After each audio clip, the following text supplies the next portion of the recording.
What's up, nerds? Welcome to the Unvaulted podcast, where Fortnite lives between updates. I'm your host, SquatingDog, and I know what you're going to say. I can hear you guys. It's been a while, okay? I know. I feel it too. I had a baby and stuff, helped build a studio, now formerly known as Jogo, and I'm learning how to juggle all of it together. But this podcast has taken a little step to the side. But that doesn't mean it has to stay that way. And we are hoping to bring new life into this podcast. And we have some good plans as we move forward. So I just wanted to say I miss you guys. I'm really excited to come back. I'm really excited to get into a better cadence. And I'll explain a little bit of what those changes will look like here in a sec.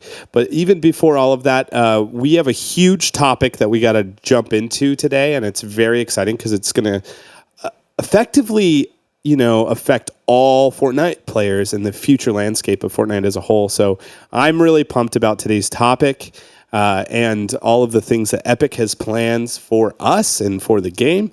But before we even dig into any of that, I have to introduce today's guests of the podcast. And you might know him. He's an absolute creative juggernaut in the space, COO of Jogo Studios, and a wonderful friend of mine, Chad Mustard, or maybe more commonly known as MustardPlays. Welcome to the podcast, Chad. How are you doing today? I'm doing great. Thanks for having me. I'm honored to be the first guest in 2 years. And I mean, honestly, the first time I think we ever talked was on your podcast a long time ago. Yep. So it's come full circle. I know. It's crazy to think how that kind of sparked what a lot of our friendship is to this day, and even the opportunities that you can find in the space by just putting yourself out there and having a conversation online. So thank you for being, I think you're our first double guest. So let's go. That's a big deal. I didn't ruin it last time. Yeah. Well, we didn't call you back. It's been 2 years, so we hoped maybe you would have been able to improve your craft or something. Yeah. It's gone down. Well, Chad, could you tell us a little bit about what you've been up to? There's been a lot that's changed even since we've last had our call. That has included me in the mix. But I'd love to get a little bit of an understanding for those that are listening to the podcast, who you are, what you do, and kind of what's going on. Yeah, well, I mean, maybe some of you have seen some of my videos on my MustardPlays YouTube channel. I'm still doing that, but at a much smaller scale, or I just don't do as many videos anymore. Mostly because I started a studio called Jogo with the YouTuber Typical Gamer. It was actually a similar situation to us, Jeremy, where I just reached out to him on Twitter.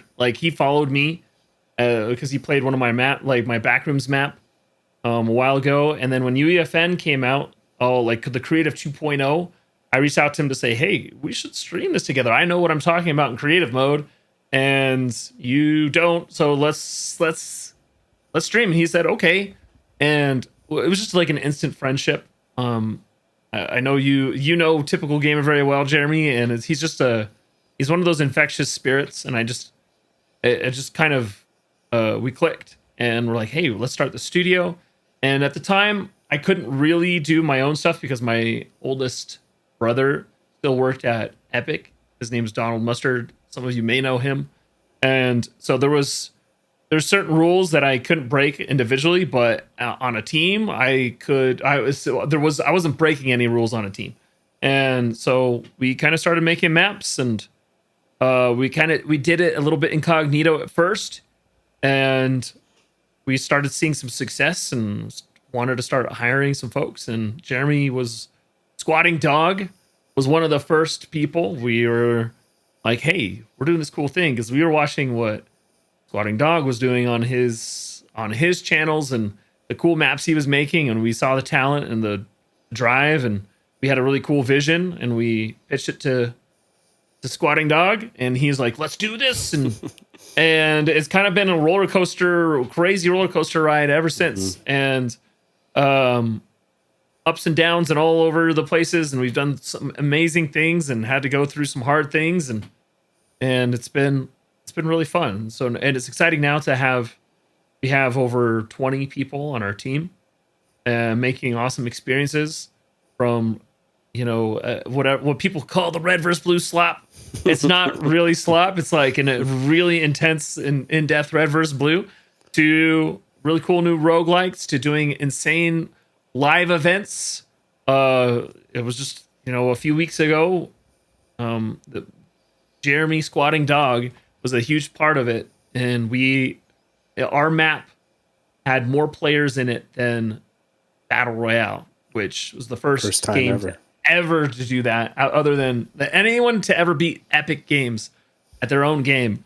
And that was like a huge accomplishment. So it's been really fun to be doing this. So yeah, hopefully you guys are following along.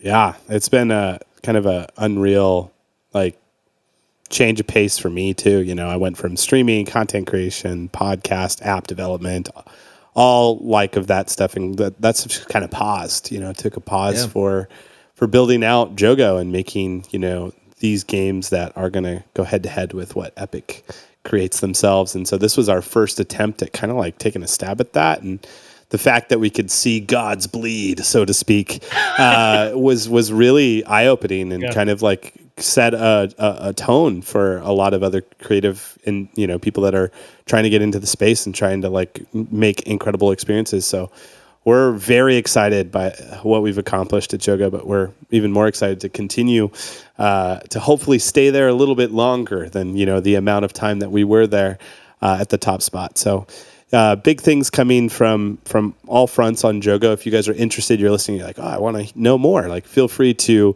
look us up on X. We have a website as well, but Jogo, Jogo is what you're looking for. Be sure to check that out. And before we get into the meat and potatoes of the episode, which is very, very exciting, by the way, Epic has released some crazy announcements. Some very controversial, some very exciting, but we want to kind of take a stab at some of what's changing in the ecosystem. The technology is moving so fast these days. But before we go into any of that, I love to joke around about not having sponsors on the podcast. I think at one point in time I said we were sponsored by the air you're breathing.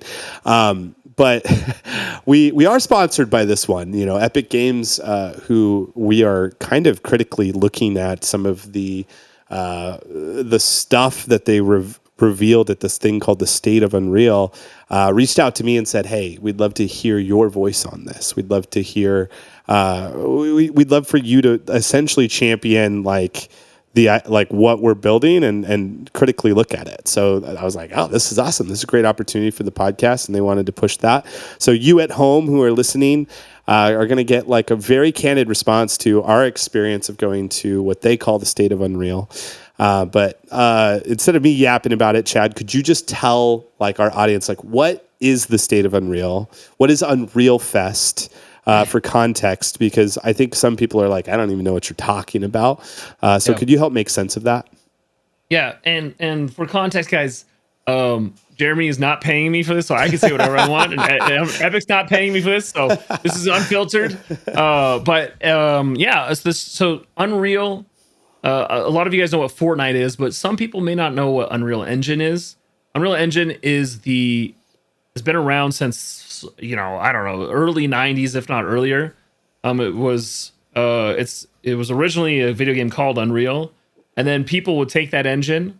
They started selling their engine to other games, and then people would use the Unreal Engine, to build their games off of it.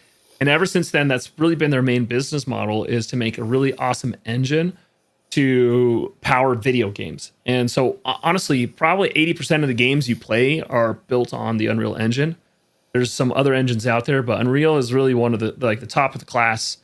Even like a lot of movies, a lot of shows like The Mandalorian. If you ever watched The Mandalorian, that was most of the visuals in that are an Unreal Engine. Same thing. It's not just in entertainment. Unreal Engine is involved in hospitality, real estate, medical field, the military, vehicles. It's all vehicles. I mean, it's all over the place.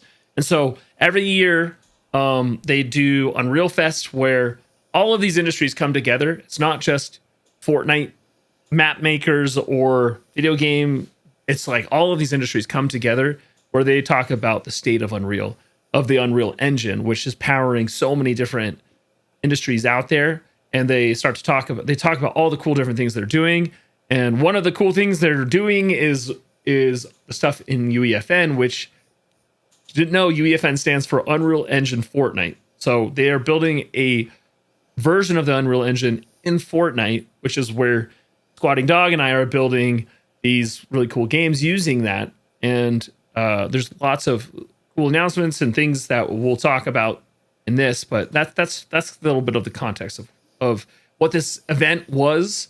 And people rub shoulders there, and there's lots of sessions you go to depending on your industry and listen to what's coming up for whatever you care about.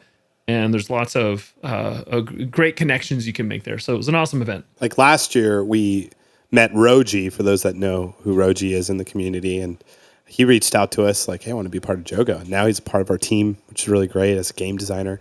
So great way to build connections, but also typically speaking was primarily focused even on just the Unreal side, like UE5 or UE6, where like a few years ago they expanded that and opened it to, Unreal for Fortnite, which, bigger picture is, Unreal, 6, I believe, is going to be like a combination of what we're doing in Unreal Fortnite and Unreal 5 coming together, powered by a language called Verse.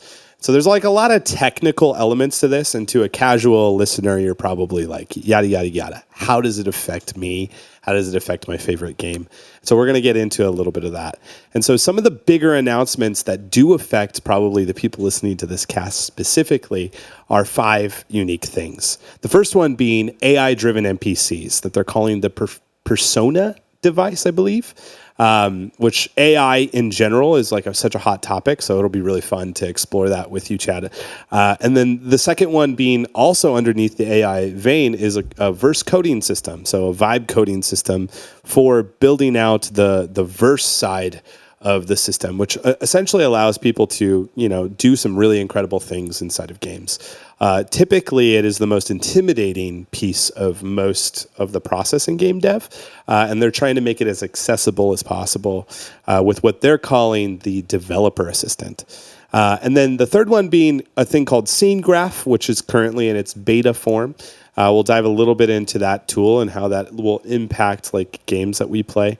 And then, of course, general physics and a ton of new gameplay mechanics. And then the last thing that they really articulated was like these new IPs and like content tools. So making accessible to creators like us things like Star Wars, which is like, whoa, that's wild. So we've seen this already in the ecosystem. You might know about the Teenage Mutant Ninja Turtles or The Walking Dead or even Lego as like the kind of foundational principles of building these things out. But we're going to see a lot more IPs coming our way. We want to talk about how that looks. And then on top of all of this, one of my favorite big announcements was like right before the State of Unreal, our map got first amongst all maps. So Epic in-house was just freaking out about that because they want to see this. And so on the main stage, if you guys saw the State of Unreal presentation, which if you haven't, I'd recommend you checking out. Our Jogo logo was up on stage in all of its glory as they talked about that accomplishment, which is very, very exciting. Well, with all of these really cool big announcements, let's talk about and kind of like, Chad, if we could articulate these things through the lens of a casual player, right? Maybe not more on the dev side, but more on like, I just like Fortnite side of things. But let's talk about the Persona device, right? Yeah. They did a live demo on stage, so maybe you can explain a little bit of what that looked like. And then we also experienced that in Fortnite with Darth Vader. But yeah, why don't you talk us through what the AI Persona device is? Yeah, so it's really cool. If you haven't, it'd be very similar to what we've already seen with the test that Epic did with in Fortnite with Darth Vader, where you could talk to Darth Vader about anything you wanted and get him to try and say pretty much anything you wanted. And we saw some people out there get him to say things he probably shouldn't have said. But the demo they gave on the main stage was they created a little button, and there's all these signs that says don't push the button, and then there was an AI that you could talk to, just like Darth Vader, where you hold down your talk button, and you say, "Hey, what's this button?" He says, "I don't know," and he would like respond to you. And they even said that they'd never had the same interactions with this AI. It was always something different. And eventually, by the end of it, you push the button, and it was interesting. They used that as a metaphor of like Tim came out right after that. Tim Sweeney, who's the CEO of Epic Games, and he said, "Well, the AI button's been pushed, so sorry." Like, which goes, we can talk more about like AI just philosophically if we want, but basically he's saying AI's here. There's nothing we can do about it, and if we are not a part of it, then we'll be left behind. Is basically what Tim says, and so they're using it, and it was really. I think it was really brave of both Epic and Disney to allow Darth Vader, probably one of the most popular figures in pop culture history, to come into a space and let people play with it, and to say they might get him to swear, or they might get him to say something about rizzing me up or something. I don't know. Like they're like. That it takes a lot of courage for especially. I mean, I'm shocked Disney allowed it, because they are typically are more traditionally conservative when it comes, or really protective of their IPs. And I think it just shows that the future is going to be really interesting when it comes to these type of things, and what Disney's doing, what Epic's doing. This is just the start. This is like the beginning of a tsunami, I think, of what AI is going to be. And also, I personally, I feel like it's going to be really fun. Yeah. Like playing with Darth Vader and getting him to say stuff was really fun. It was just a fun experience, and it was unique every time I went to play it and to ask him questions, and he would give me unique answers. And imagine a world where everyone you could talk to gives you a unique response, or it affects the whole world you're in, and like it can be dynamically created with an AI. I mean, that sounds like a really fun that sounds like stuff that we always talked about and dreamed about, and now that it's like starting to happen, there's a lot of people who are like, wait a second, well, maybe I don't want that.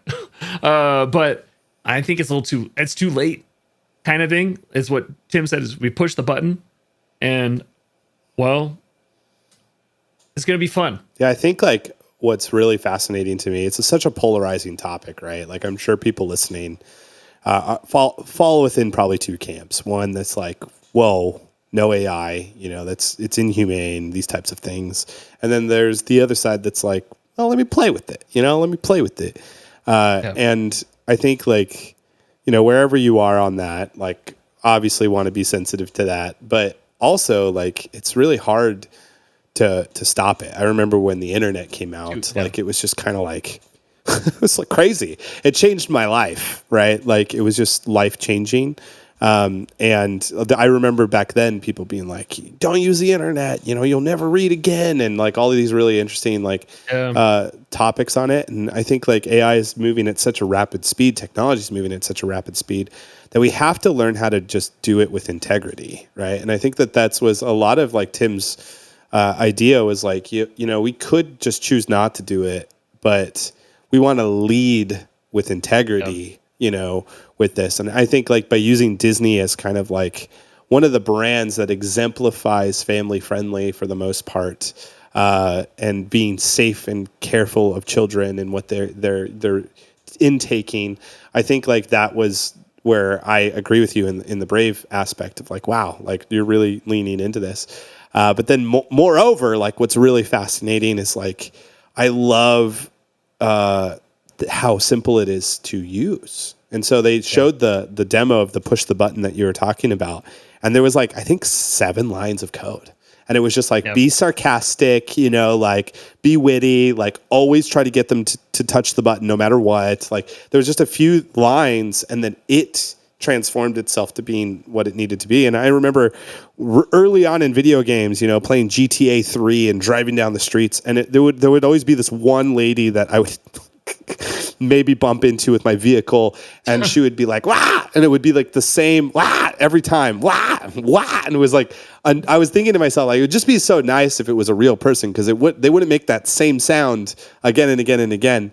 And with AI, they can, and we're getting a first glimpse at what a world would look like where you give little characters personalities. And when you engage with them, you're never going to get the same experience twice. Like, and that lady could eventually start hunting you down. Exactly. And she's like, you've created a rival in this space. This old lady who's like, he keeps hitting me to the car.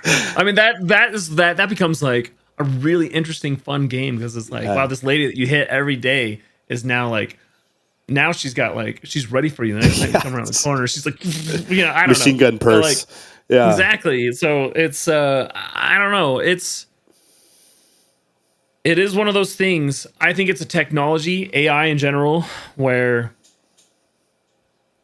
for better or worse, it's too late. Yeah. Like, I mean, same thing with like internet. You mentioned the internet. I mean, our phones, are incredibly powerful, amazing tools that all of us are completely addicted to. And there's some great, amazing things that come from it, but it's also one of these things that's like, how has it affected our relationships with the people we love and like those around us? Like, oh, when you're looking at your phone and not your kid or not your wife or not your friend, or paying attention to your friends, like there's a lot of bad things that come from cell phones. And with AI, it's going to be the same thing. There's going to be a lot of bad things that come from AI, and there's going to be a lot of amazing, world-changing technologies. And I mean, you name it. It could cure cancer someday, because AI just can test things and problem solve way faster than the human brain can. And like, we're going to see great things. We're also going to see a lot of bad things. Yeah. And it's just like, right now, it is. We have opened Pandora's box with AI, and it's like, it's going to be, I don't know. I think we're just kind of in a place where if you try to stay up with it and use the tools, it can become something really powerful to you. And if you don't, I don't know. It's very possible you get left behind in a very rapidly changing world, and as much as people will protest against things, it's just like, I don't know. AI is moving so fast. It's like, it's too late. Yeah. Once again, it goes back to that metaphor of, we push the button, AI is here. And are we going to, I love what you're saying there of like, Epic's trying to use it responsibly. And we'll see. It's going to be a really interesting coming decades as we adapt as a species. It's like a new frontier, right? Like, it's just like so hard to know where it'll go. But I think like the important piece here is we need people that want to have the integrity aspect to it, to a part of the conversation. I think like making sure that those people are involved in making artists, who are having their stuff ripped, like fighting for them still in the space, right? Like doing things with like integrity is tough work, but needed to have those voices at the table. I just really hope this isn't the start of a horror movie where it's like everyone's having fun with Darth Vader, and then fast forward to 1 year and we're actually like having to fight Darth Vader off in our houses or something. Well, that's what's like so cool about it as a tool is like, even we're just scratching the surface. So we'll remember this Darth Vader situation at the beginning of a lot of it, I think, where like I saw Nick A30 messing with Vader and I thought it was all like prompts, but then all of a sudden Darth Vader started force choking Nick A30 in his live stream. He's like, I didn't even know it could do that, and so I think like there are these elements of like, man, the unpredictable piece of it makes it kind of a joy to engage with.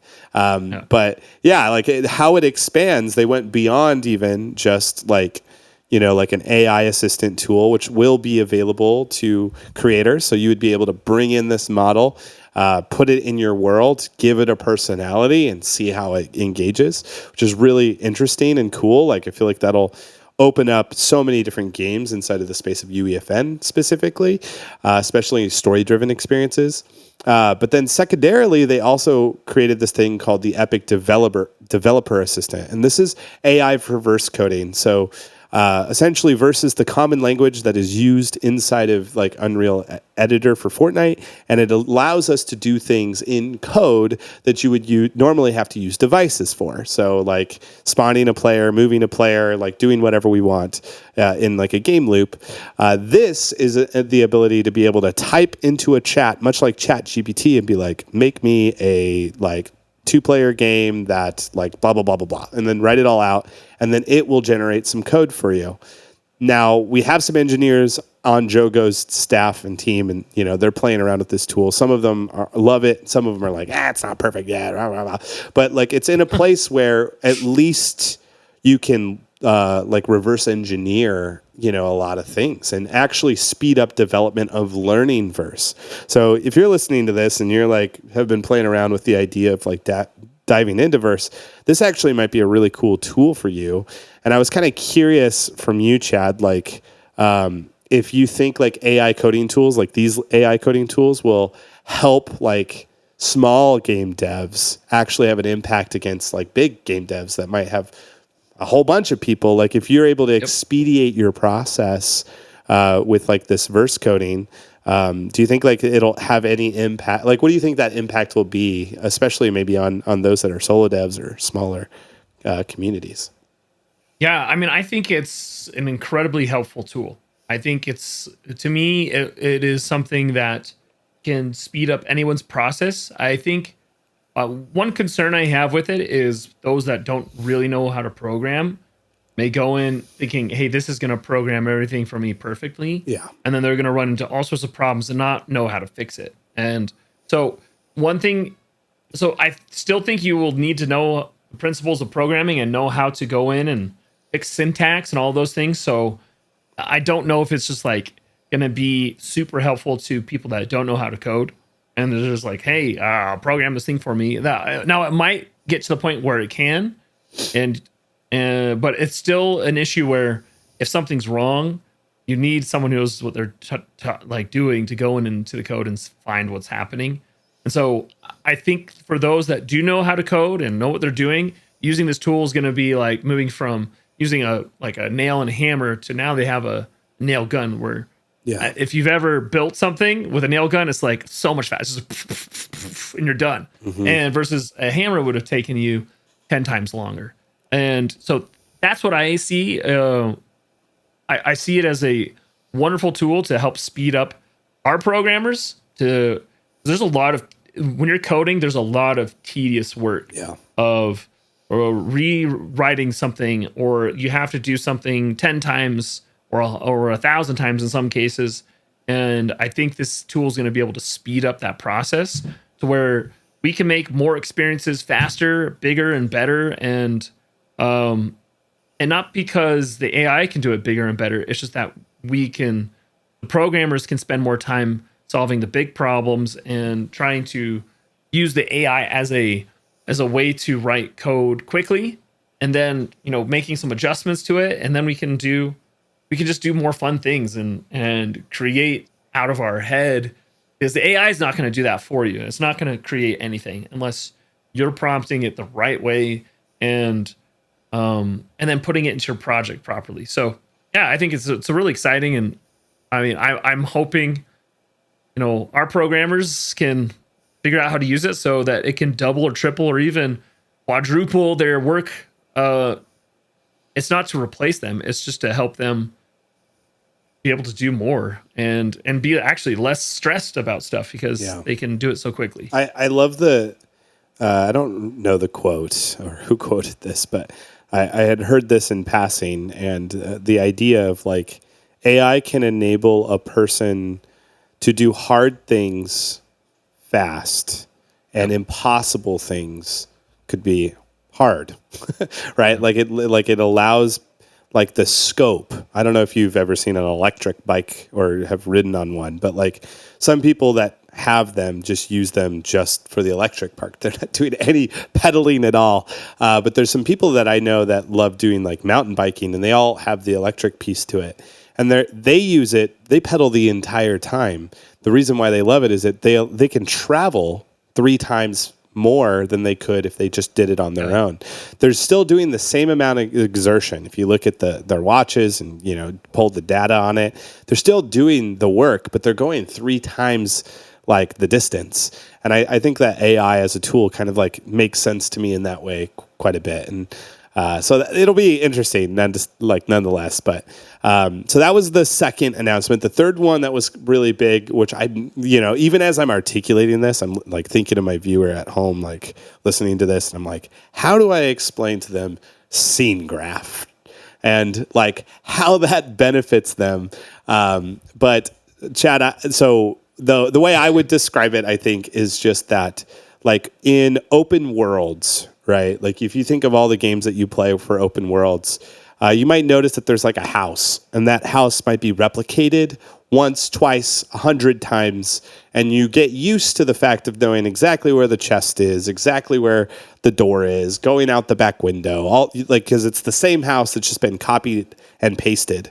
There's this new tool called SceneGraph, and what it does is it essentially takes that same house and instead of copying and pasting it, you can move the table inside, change where the chest is located, and adjust all of those things without it taking data from the people making it. And the reason why this is ingenious is because if we wanted to make an open world without SceneGraph, the limitations of what we could do with a specific amount of data that we could do to create an experience. And if you don't know this at home, it takes about 100K for these like creative maps, because there's some limitations on Switch that we have to abide by. And so certain genres of games just can't be made until the tools are being built to accommodate for that.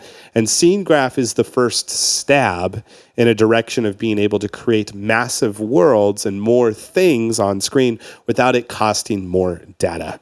But yeah, it could be an incredible game changer for game dev.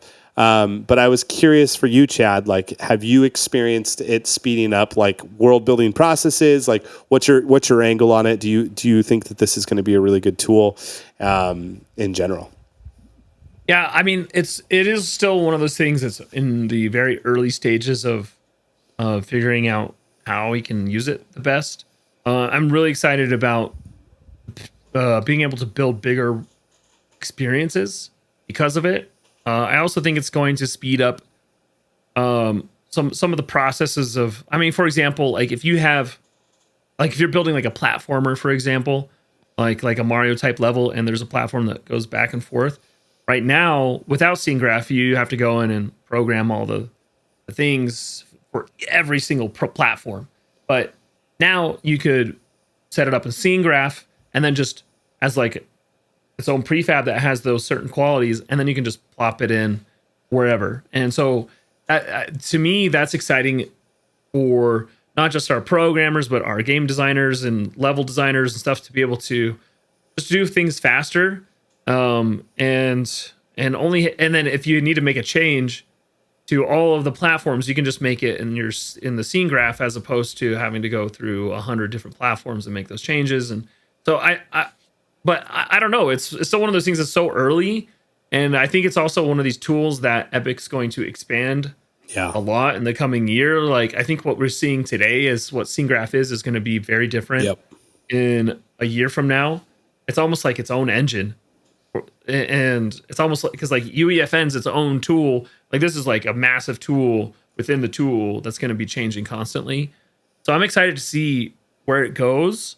And I think Epic is even like, I don't even think this exists outside of UEFN. Yeah, no. And I think I think they're incubating it within UEFN so that they can bring it to Unreal Engine as a way to replace even some of their current tools that they use within Unreal Engine.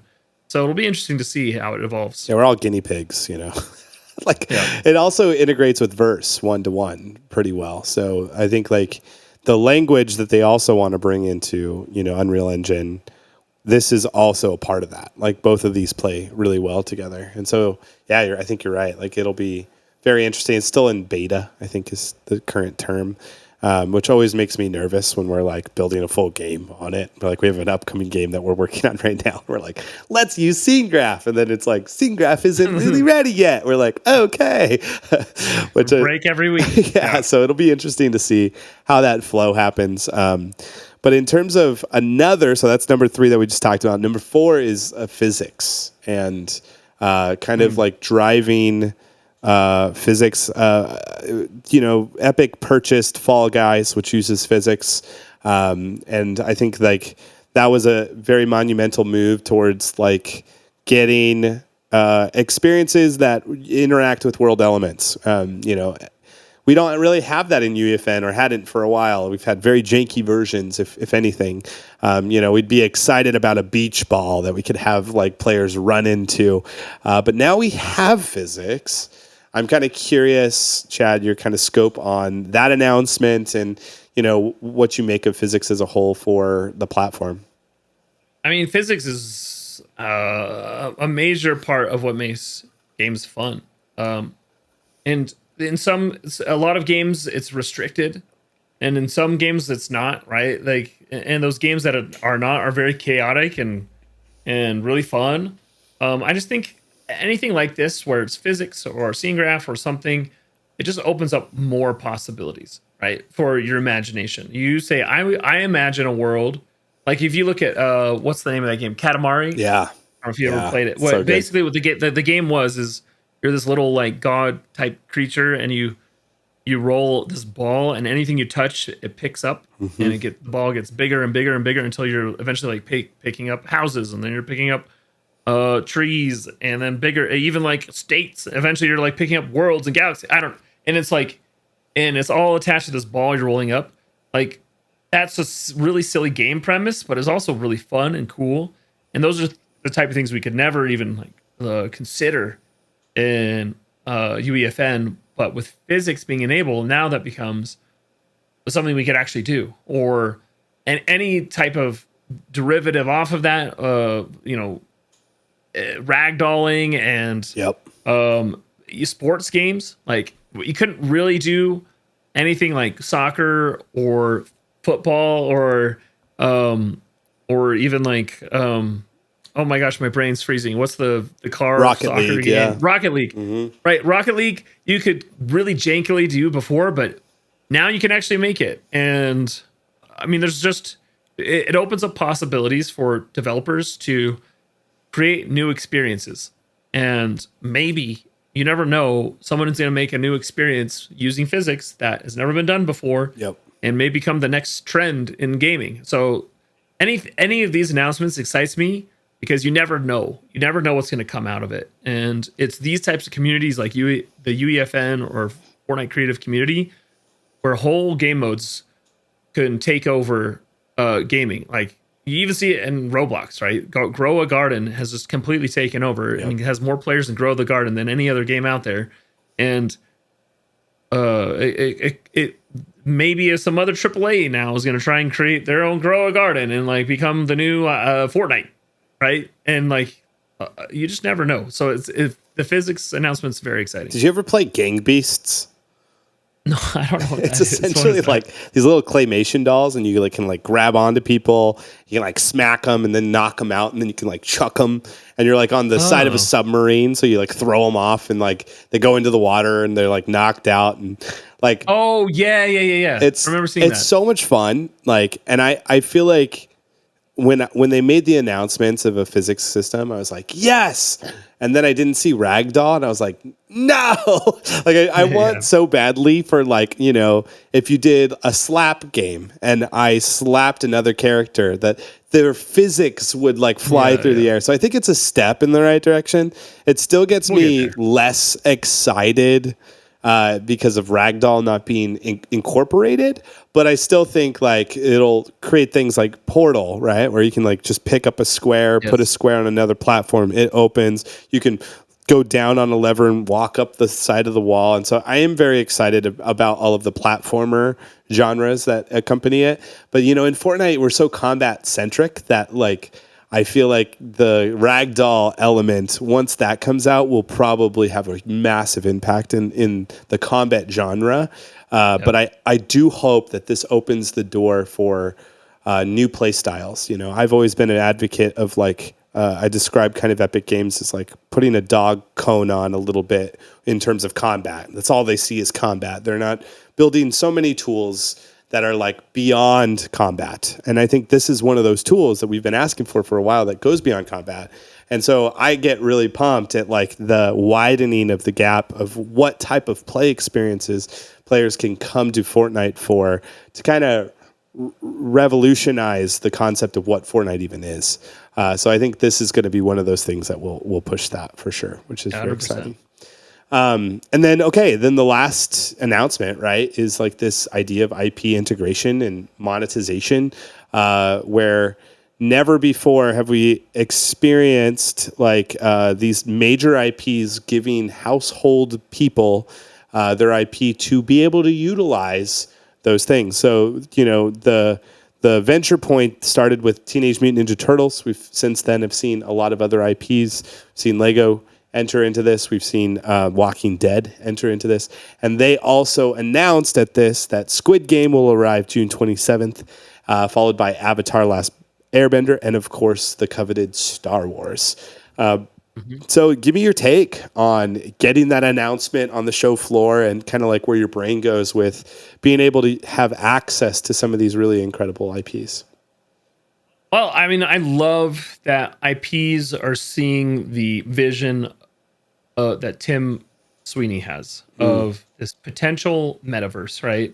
Or right now we have the big main game and a bunch of creator-made experiences. Lego was the first to jump into it a couple of years ago with their experience, the Lego Odyssey, and which is awesome. It still has. Actually, I'm curious. I don't even know how many players it has right now. It's got tens of thousands of players playing the Lego experience. Let's see. Right now, there's 25,000 players. That's actually insane. Yeah, it's really good. You think about like the top Steam games out there. Mm-hmm. Like they're in the tens. They're like under that, right? This would be like a top 10 Steam game or a top 20 or something. And so that's a lot. I mean, there's even almost 10,000 in their other experience called Lego Fortnite Brick Life. And like that's a lot of, there's a lot of players in that. I was even talking to some folks about the harmonic stuff. Oh yeah. So these are the guys that do the Fortnite festival. So it's like kind of like Rock Band and Fortnite.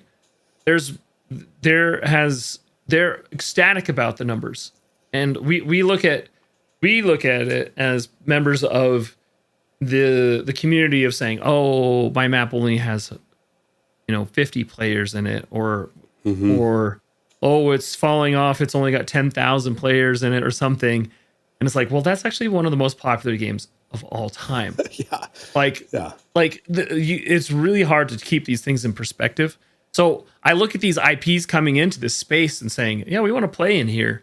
And I think it's very exciting because to me, that is the future of the metaverse. It's not Fortnite. It's not Lego. It's not Disney. It's not red versus blue. It's all of those things playing in the same space where you can go and play one thing and then jump over the other and jump to the next. And there's a shared economy across the board. And so this is the start of it. Like, and to have brands coming into another brand, that takes a lot of work. And Epic is doing a lot of the heavy work in attracting these brands, so that there is a space for everyone to play. And so it is exciting in that aspect. I think I love Paramount and the Teenage Mutant Ninja Turtle stuff, and I know I'm really excited about Avatar: Last Airbender. That's one of my favorite shows of all time. So cool. But I hope they will do more with it. Like sometimes, like even The Walking Dead. Like I love The Walking Dead; it's cool. But there wasn't a lot of content in it, and like there was a couple of guns or a couple of weapons that no one really cares about. Walkers are cool, but there wasn't a lot of content there. So I'm hoping. Like the Star Wars one's very exciting because I know there's already a lot of content already built in Fortnite. Like there's Now I don't know how many guns. There's 20 guns or something. Yeah. There's lightsabers and forces and the all the force powers. There is ever since Vehicles. chapter 2, the vehicle. Oh yeah, the vehicles, all of the assets from like even chapter 2 up in all of the collabs they've done and the points of interest. Like there's gonna be a lot of content to play with the Star Wars that one is exciting because there's just a lot to play with.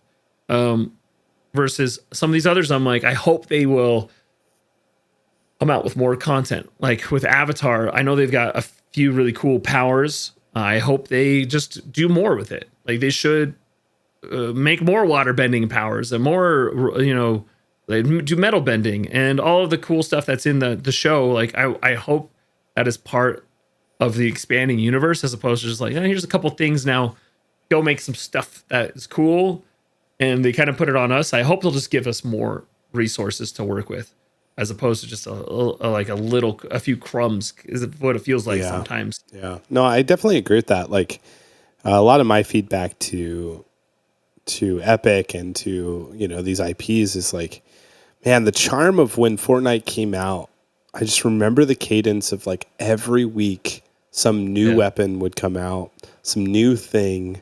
They've kind of attributed that, I think, in their item shop, nowadays. Like, there's always a new thing in the Epic item shop almost every day because of this drip feed cadence of just like, next week, we got something for you. Next week, we got something for you. And I don't know how you can manage that with the growing, probably, desire of IPs coming into the space, right? Like, obviously with Disney's partnership and with Epic, like there's probably a lot more like resources granted over there, but I worry about the bottlenecking there a little bit of like, I don't think Epic can be able to do that like to scale.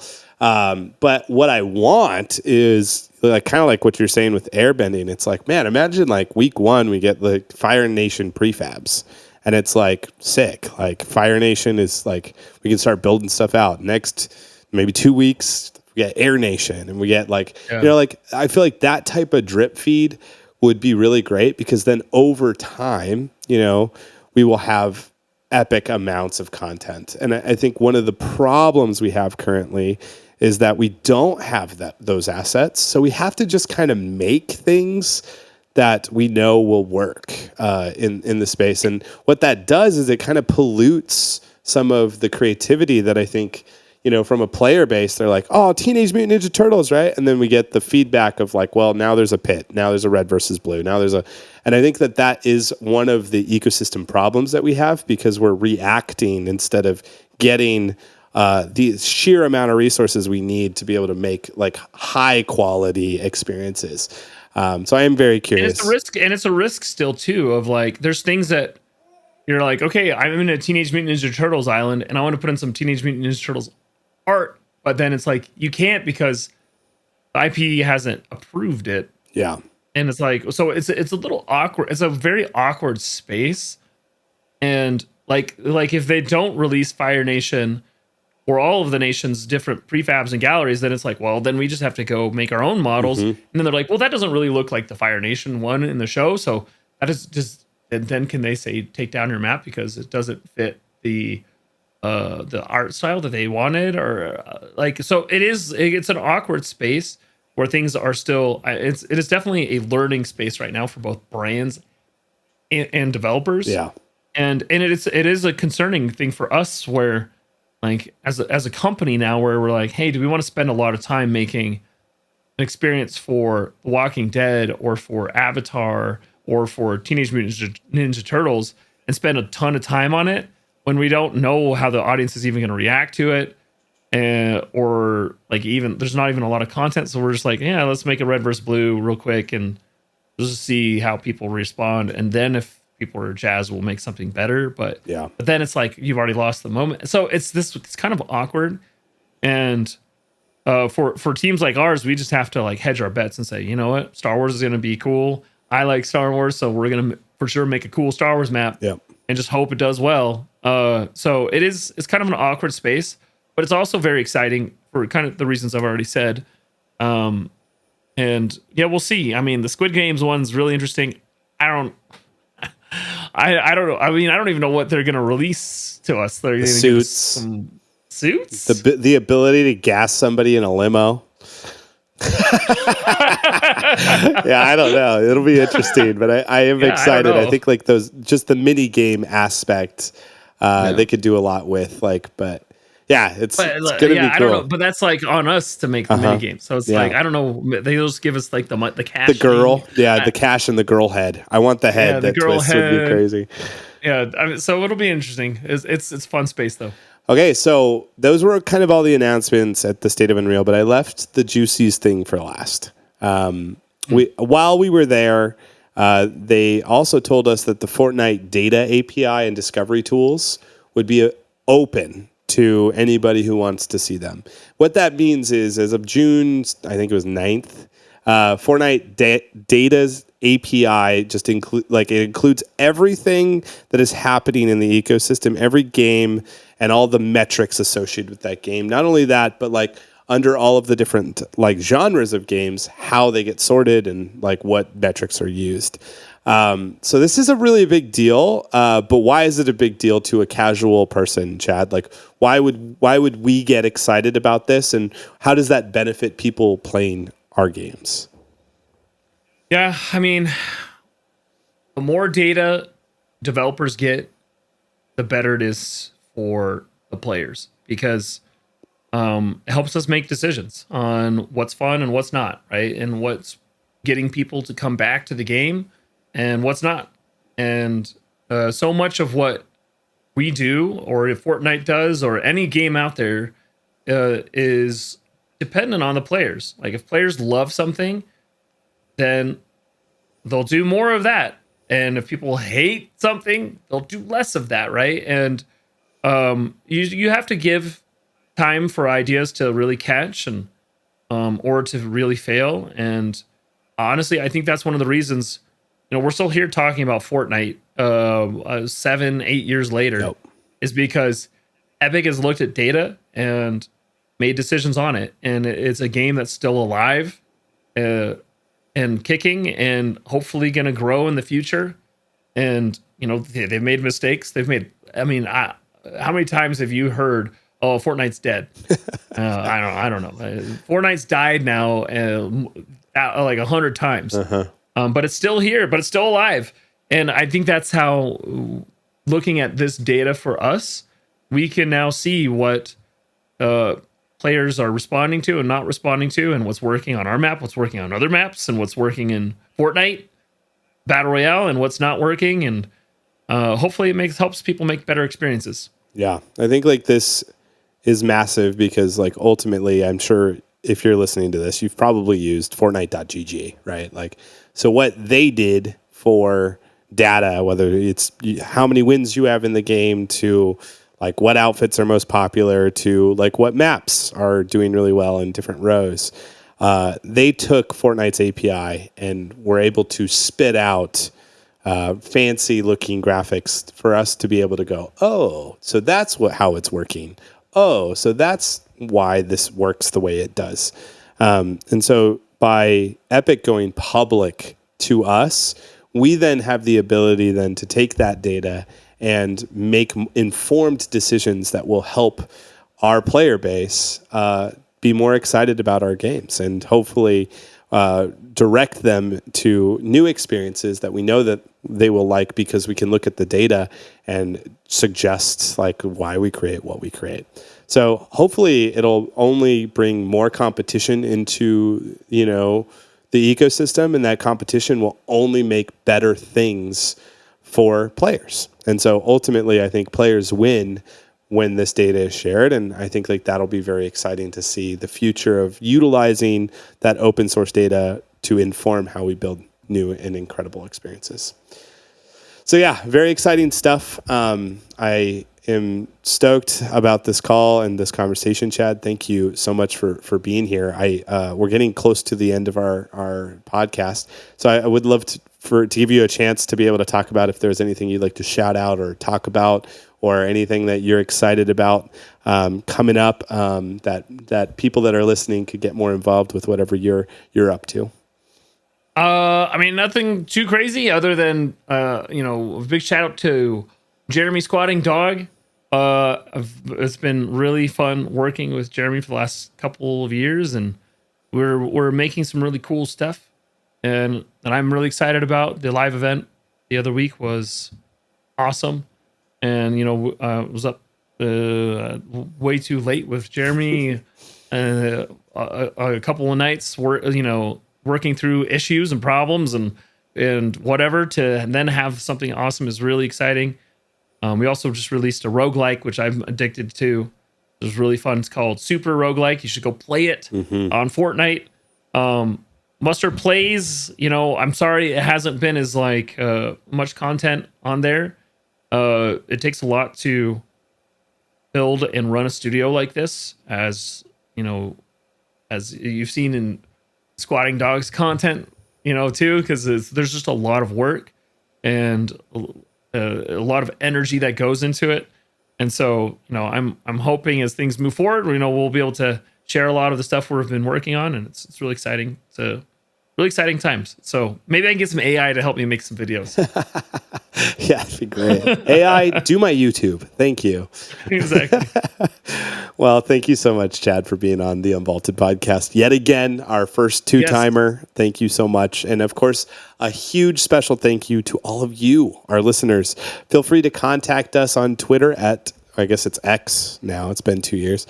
At the Unvaulted Pod, or me, the SquatingDog, or even OSPM. I know he has been silent this whole time. He is also with us, making sure that this gets out there. But until next time, I'm SquatingDog. We'll see you later, nerds.